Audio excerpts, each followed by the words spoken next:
اللہ اکبر اللہ اکبر اللہ اکبر لا الہ الا اللہ. اتنی فضیلتیں آئی ہیں ان مجذوب اولیاء کی بھی، لیکن میں نے بتایا کہ سالک بھی ہوتے ہیں ہمارے ہاں، اور پھر ولایت کے کچھ درجے ہوتے ہیں.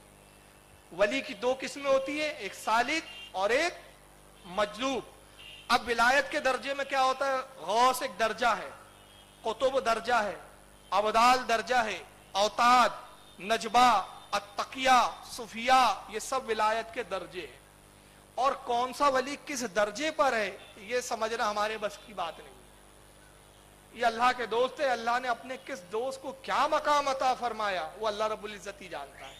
مگر مولانا روم فرماتے ہیں کہ ولی کو ولی ہی پہچانتا ہے، ولی می ولی شناس، ولی کو ولی پہچانتا ہے. اب اگر کوئی ولی، سالک ولی جس کی ولایت پر اتفاق ہو اور جو خود صاحب تقوی ہو، وہ کسی ولی کو بتا دے کہ یہ اس مقام پر ہے تو وہ ایک الگ بات ہے. مگر ہم جیسے ناقص و بس کی یہ بات نہیں ہے. مگر اس پر غیر مقلدین اور وہابی اعتراض کرتے ہیں کہ ولایت کے جو درجے ہیں یہ تو حدیث سے ثابت نہیں ہے، تو یہ تم نے کہاں سے بنا لیا؟ ابھی انشاءاللہ میں آگے کلپ پہ سناؤں گا جس میں یہ ولایت کے ان تمام درجوں کا انکار کرتے ہوئے نظر آئیں گے. تو یہ اعتراض کیا جاتا ہے کہ ولایت کے درجے حدیث سے ثابت نہیں ہے، آپ نے کہاں سے بنا لیے؟ تو یہ بریلیوں کی بدعت ہے، اور سارا انہوں نے غبار جو ہے امام احمد رضا فاضل بریلوی پہ ڈال دیا. کہا کہ ساری اصطلاحیں جو ہے یہ مولانا احمد رضا کی گڑی ہوئی ہے. تو انشاءاللہ میں تو آگے اس کے جوابات دوں گا کہ اصطلاح مولانا احمد رضا فاضل بریلوی کی گڑی ہوئی نہیں ہے، یہ تو حدیث میں اس کا ذکر ہے. لیکن میں ایک ضمنی طور پر ایک جواب دینا چاہتا ہوں کہ آپ اتنے دلیل کے دل دادا ہے کہ ہر بات دلیل سے پوچھنا چاہتے ہیں، اور جب دلیل آپ کے مزاج کی نہ ہو اور آپ کہتے ہیں ہر چیز کی دلیل حدیث میں ہی ہو، حدیث کے باہر کی اگر کوئی دلیل ہے، اجماع امت آپ نہیں مانتے، قیاس آپ نہیں مانتے، ہر چیز حدیث حدیث حدیث، تو پھر میں ان سے بڑے سنجیدہ طور پہ پوچھنا چاہتا ہوں کہ کتب احادیث جو مرتب کی گئی ہے، حدیث کی جو کتابیں بنائی گئی ہے، اس میں درجے رکھے گئے ہیں، جیسے صحیح، جامع، سنن، معجم، مسند، مستخرج، مستدرک، رسالہ، جز، اربعین، اور بھی قسمیں ہیں. جیسے امام بخاری کی بخاری صحیح کے درجے میں ہے، ترمذی جامع ترمذی کہلاتی ہے، ابن ماجہ نسائی یہ سنن میں آتی ہے. سنن وہ کتاب جس میں رسول اللہ کی صرف سنتوں کا بیان کیا جائے، صحیح وہ جس میں صرف صحیح حدیثیں لائی جائے، مسند وہ جس میں شیخ سے نقل کرتا ہے راوی، اربعین وہ جس میں صرف 40 حدیثیں لائی جائے، جز وہ کہ حدیث کے کچھ حصوں پر گفتگو کی جائے، رسالہ وہ جس میں چند مختصر حدیثوں کو جمع کیا جائے. تو یہ قسمیں جو الگ الگ ہیں. مستدرک وہ جو صحیح تھی مگر دوسرے محدث نے چھوڑ دی، یہ کوئی اور محدث اس کو جمع کر رہا ہے تو وہ اپنی کتاب کا نام رکھتا ہے مستدرک، جیسے حاکم المستدرک. یہ جو درجے حدیث کے بیان کیے، اس کا ثبوت حدیث میں کہاں ہے؟ سمجھ رہے ہیں آپ بھائی؟ یہ حدیث کے جو درجے بیان کیے آپ نے، یہ درجوں کا ثبوت حدیث میں کہاں ہے؟ رسول اللہ نے کہا تھا کہ دیکھو میری اس حدیث کو صحیح کے درجے میں رکھنا، اس کو سنن میں ڈال دینا، اس کو معجم کے کھاتے میں رکھ دینا، اس کو مسند کر دو، اس کو یہ کر دو. حدیث میں کہاں ہے اس کا ذکر؟ نہیں ہے. یہ اصطلاح کس نے بنائی؟ محدثین نے، علماء نے، ائمہ نے. اسی طرح پھر حدیث کی قسمیں ہیں. اب حدیث کی قسموں میں مرفوع وہ حدیث جو اس کی سند رسول اللہ تک پہنچائی جائے، موقوف جس کی سند صحابی تک پہنچے، صحابی بیان نہ کرے کہ میں نے رسول سے سنا، مقطوع، متصل، مرسل، شاذ، منکر، موضوع، ضعیف، متروک، بے شمار احادیث کی قسمیں ہیں. تو یہ جو قسمیں آپ نے بنائی اور پھر ان قسموں کے تحت آپ حکم لگاتے ہیں کہ یہ حدیث ضعیف ہے، یہ حدیث موضوع ہے، یہ حدیث منکر ہے، یہ حدیث کی سند متصل ہے، یہ متواتر ہے، یہ حدیث مشہور ہے. یہ جو آپ قسمیں بیان کرتے پھرتے ہیں، اس کا ثبوت حدیث میں کہاں ہے؟ آپ اہل حدیث ہے تو اس کا ثبوت حدیث سے دکھا دیجئے. تو آپ کہیں گے نہیں حدیث میں تو نہیں ہے، البتہ اجماع امت ہے. اس پر ہم کہیں گے اولیاء اور مجذوب پر بھی اجماع امت ہے، ان درجوں پر بھی اجماع امت ہے. اور ان اکابر کا اجماع ہے کہ تم جیسے پھٹیچروں کا ہٹ جانا اجماع کو کوئی نقصان نہیں پہنچا سکتا. ان علماء کا اجماع ہے اس کے اوپر. اب آئیے چونکہ یہ مانتے نہیں ہیں تو توصیف الرحمان غیر مقلد غوث کا مذاق اڑاتے ہوئے کیا کہتے سنیے. ہمارے ہاں غوث ایک درجہ ہے ولایت کا, اور یہ ولایت کا بہت بڑا درجہ ہوتا ہے. جیسے غوث اعظم, سرکار غوث اعظم غوثیت عظما کے منصب پر فائز ہے, غوثیت کبرا پر فائز ہے. ہر زمانے میں غوث ہوتا ہے, ہر زمانے میں. غوث کے ماتحت اس زمانے کے اولیاء ہوتے ہیں, تمام اولیاء کی تربیت وہ غوث کرتا ہے. مگر غوث اعظم کی شان یہ ہے کہ امام مہدی تک یہ پورا زمانہ غوث اعظم کی غوثیت کا زمانہ ہے. اعلی حضرت فاضل بریلوی رضی اللہ تعالیٰ عنہ فرماتے ہیں کہ کوئی شخص اس وقت تک ولی نہیں ہو سکتا جب تک اس کی ولایت کی سند پر سرکار غوث اعظم دستخط ثبت نہ فرما دے, وہ ولی نہیں ہو سکتا.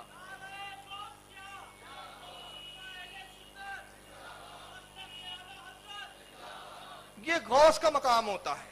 غوث کے لفظی معنی ہوتے مددگار, اور علماء اور بزرگوں نے یہ بیان کیا ہمارے کہ غوث جو ہے اس کی وجہ سے زمین و آسمان کا نظام قائم رہتا ہے.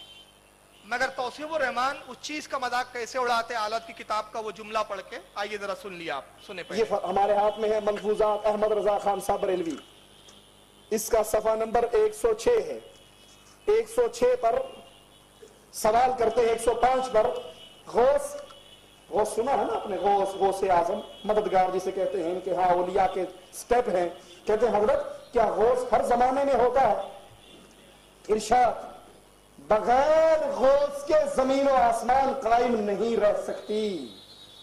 غوث زمین و آسمان کو قائم رکھتا ہے. اللہ کہتا ہے اس زمین و آسمان کو میں قائم رکھتا ہوں. یہ کہتے نہیں ہمارے پیر قائم رکھتے ہیں. پوچھو ذرا کیو چینل پہ آنے والوں سے کہ اس کو شرک نہ کہیں تو شرک کیا ہے, کہ اس کو شرک نہ کہیں تو شرک کیا ہے. آواز سمجھ میں آ رہی ہے کہ نہیں آپ لوگوں کے؟ آ رہی ہے نا؟ چلیے اگر بل فرض نہ آئے شور سے, حالانکہ میں بہت ڈسٹرب ہوں, مزاج نہیں ہے, پیچھے سے اتنی گاڑیوں کے ہارن بج رہے ہیں کہ سمجھ میں نہیں آ رہا ہے کہ کون سا گاڑی والا کیا بولنا چاہ رہا ہے. لیکن پھر بھی بہرحال یہ بزرگوں کا اور حضور علماء اہل سنت کا فضل ہے کہ ان کے فیض و کرم کے سائے میں بول رہا ہوں, حالانکہ بہت شور اور ڈسٹربنس ہے. لیکن بہرحال توصیف الرحمان صاحب یہ کہہ رہے ہیں کہ اعلیٰ حضرت فاضل بریلوی, انہوں نے تو اعلیٰ حضرت نے لکھا, احمد رضا خان کہہ رہے ہیں, وہ احمد رضا خان صاحب یعنی امام احمد رضا نے الملفوظ میں لکھا کہ پوچھا گیا اعلیٰ حضرت سے کہ حضور جو غوث کا معاملہ ہے اس کے بارے میں بتائیے. تو اعلیٰ حضرت نے کہا کہ غوث کے بغیر زمین و آسمان قائم نہیں رہ سکتے. غوث جو ہے وہ زمین و آسمان کے نظام کو قائم رکھتا ہے. توصیف الرحمان صاحب اس پہ تبصرہ کرتے ہوئے کہتے ہیں کہ اللہ فرماتا ہے زمین و آسمان کو میں قائم رکھتا ہوں, اور یہ کہتے نہیں صاحب غوث پاک رکھتے ہیں, غوث رکھتا ہے. تو پھر کیوں چینل پہ آنے والے مولویوں کو کہو کہ یہ شرک نہیں ہے تو اور کیا ہے. مطلب ان کا کہنا ہے کہ زمین و آسمان کو اللہ تھامے ہوئے ہیں, اگر یہ عقیدے میں آپ نے کسی بزرگ کو شامل کر لیا تو شرک ہو گیا. ان کو بھی سن لیجئے.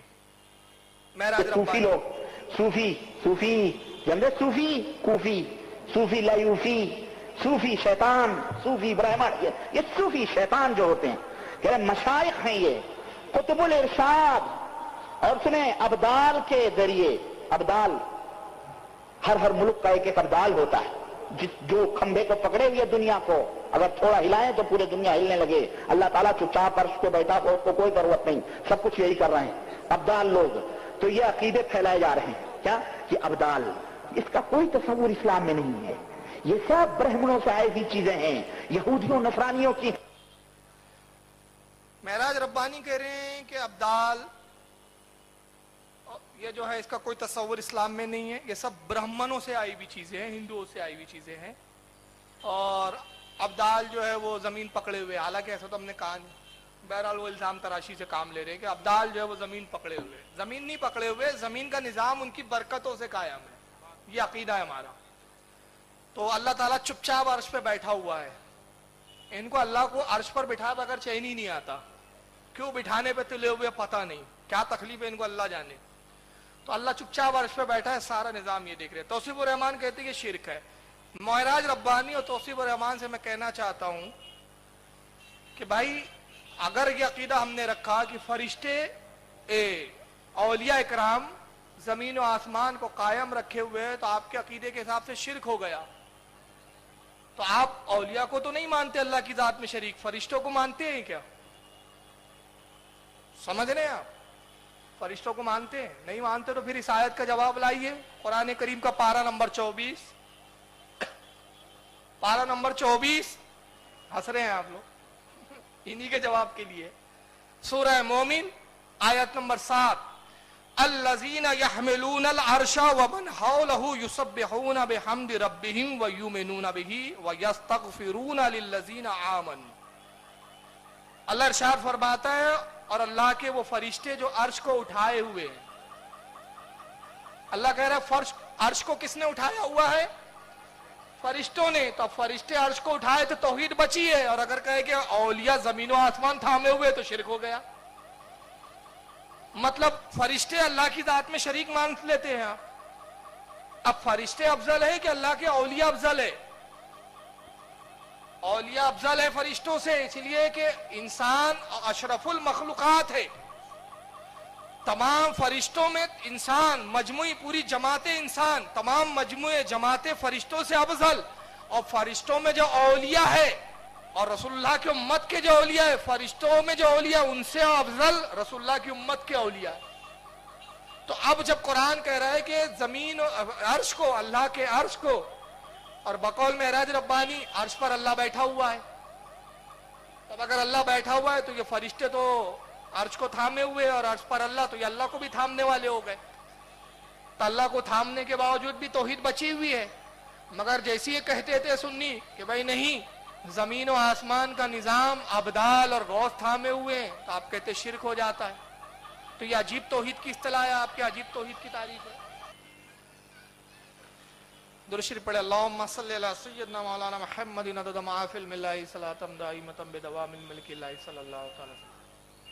تو قرآن عظیم کہہ رہا ہے الذین یحملون العرش، اور وہی فرشتے ہیں اللہ کے جو عرش کو تھامے ہوئے ہیں، مگر وہاں شرک ہو جاتا ہے۔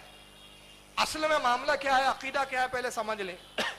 حقیقی قدرت اور اختیار کا مالک اللہ رب العزت ہے، مگر اس کی سنت الہیہ یہ ہے کہ وہ اپنے کاموں کی تدبیر فرشتوں اور اولیاء کے ذریعے فرماتا ہے، یہ اس کی سنت الہیہ ہے۔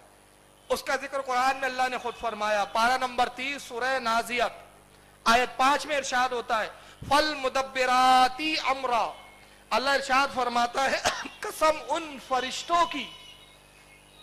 فرشتوں کی جو کاموں کی تدبیر کرتے ہیں۔ اب فرشتے متعین ہیں، رزق پہنچانے پر فرشتہ متعین ہے، جس کے ذمہ دیا گیا کہ بندوں کو رزق پہنچانا، بارش برسانے پہ فرشتہ متعین ہے، روح قبض کرنے پہ، موت دینے پہ فرشتہ متعین ہے، بچے کی پیدائش ہوتی ہے اس کے لیے فرشتہ متعین ہے، انسان کو حادثات سے بچانے کے لیے فرشتہ متعین ہے۔